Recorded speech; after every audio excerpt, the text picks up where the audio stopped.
Et c'est le moment de retrouver le dossier du 11-12 avec Jean-Claude Pont. Bienvenue Bonjour. Jean-Claude Pont et meilleurs vœux pour Meilleurs cette vœux nouvelle aussi. année 2024. Merci.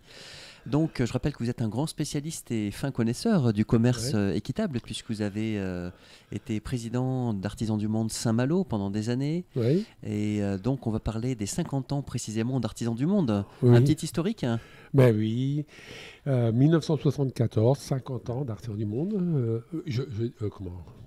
J'ai dit 1974, la création d'Artisans du Monde, hein, donc il y a 50 ans en 2024. Et on était précurseurs du commerce équitable en France, hein, parce qu'à l'époque, le commerce équitable n'existait pratiquement pas. Alors donc, si je refais un petit peu l'historique. Mais oui. Ouais. Donc, il y a eu un semblant. Les prémices du commerce équitable, c'est plutôt en Amérique.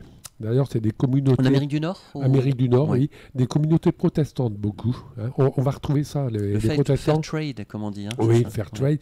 Et donc, dès la fin du 19e, début du 20e, il y a des communautés qui commençaient un petit peu à vouloir aider les populations du sud de la planète. Bon, c'était un peu artisanal. Balbutiement. Oui, les balbutiements.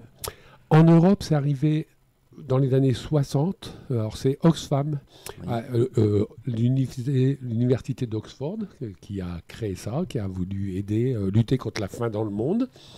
Et en même temps, aux Pays-Bas aussi, qui ont commencé à créer des boutiques où ils vendaient des produits issus du sud de la planète. Et en France, nous, alors en 1970, il y a eu des inondations terribles au Pakistan, une guerre civile qui a provoqué la création du Bangladesh à cette époque-là. Donc c'était les inondations, la famine, la guerre, etc. Et l'abbé Pierre était allé au Bangladesh à ce moment-là. Et quand il est revenu en France, il a lancé un appel à toutes les communes de France pour parrainer des villages au Bangladesh, pour aider le Bangladesh. On est dans la solidarité internationale. Voilà, la solidarité internationale, le caritatif aussi.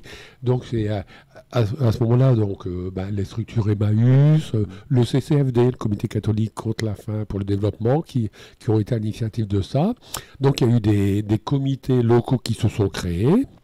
Et puis c'est en 1974 vraiment qu'ils se sont groupés officiellement et qu'on a créé Artisans du Monde. Avec une première boutique à Paris, je crois. Oui, alors la boutique historique, c'est 20 rue Rochechouart à Paris, c'est célèbre. Mais moi, en tant qu'ex-chalonnais de Châlons-en-Champagne, c'est vrai que ma collègue présidente, qui a maintenant presque 90 ans, mais qui vient encore à la boutique tous les jours en vélo pour ouvrir sa Très militante alors.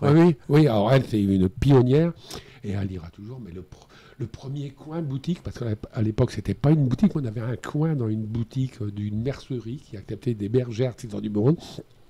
Et on vendait les produits artisanaux. Oui, ça a vraiment été tout petit au départ, en fait. Et puis ça s'est développé. Oui, jusqu'en 74, même 84, c'était un petit peu...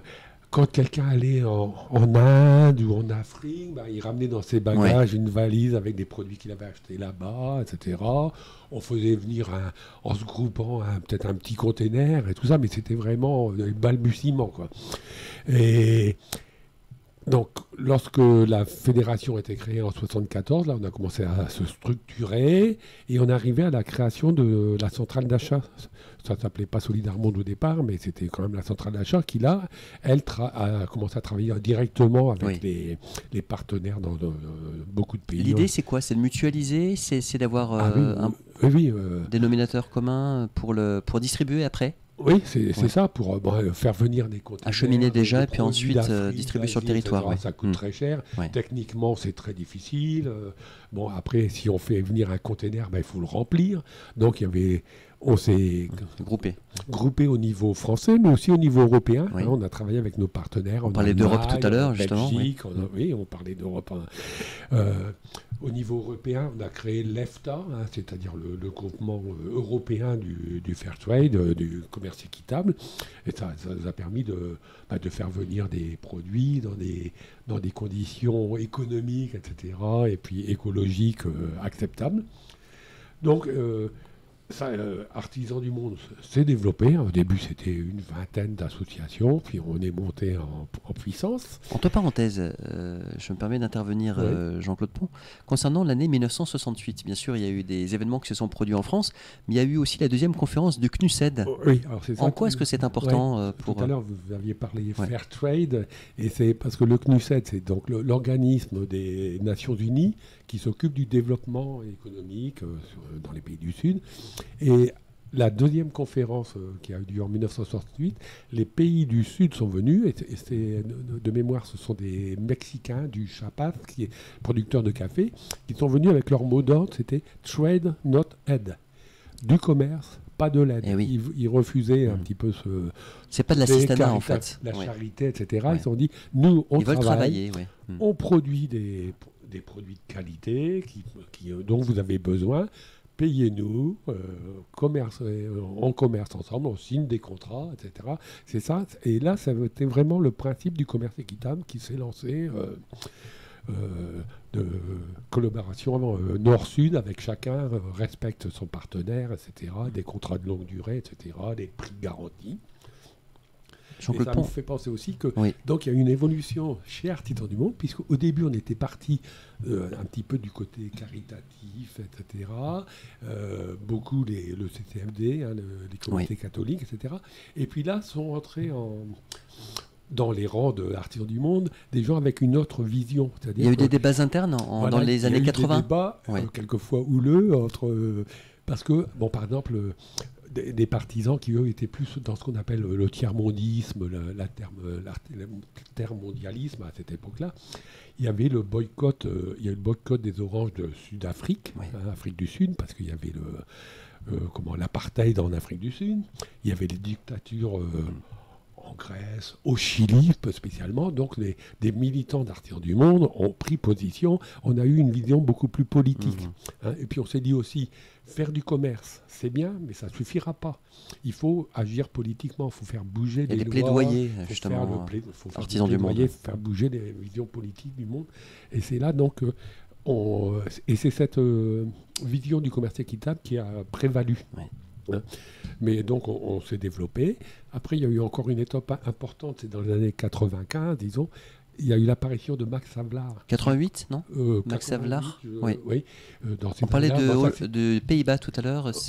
On est dans cette mouvance-là. Oui, c'est-à-dire au début, le commerce équitable s'est bien implanté aux Pays-Bas, mais c'est comme nous, Artisans du Monde, ils vendaient dans leurs boutiques, des petites boutiques équitables.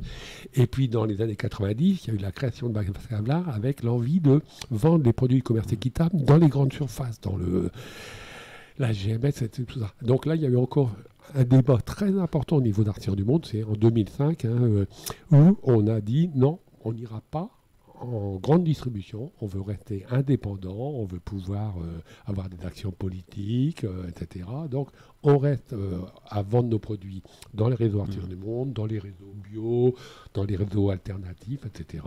Et pour toujours garder cette indépendance et puis notre position politique à défendre, ça a été dur parce que ça veut dire qu'on s'est coupé d'un marché de la grande distribution, alors que Max Havelaar, tous ses produits se sont développés fortement. Mais bon, il faut accepter ces contradictions, il faut faire passer ses priorités en premier, quoi.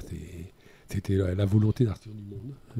Un grand merci à vous, Jean-Claude Pont, pour cette historique des 50 ans d'Artisans du Monde que vous connaissez très bien et que vous défendez fort bien.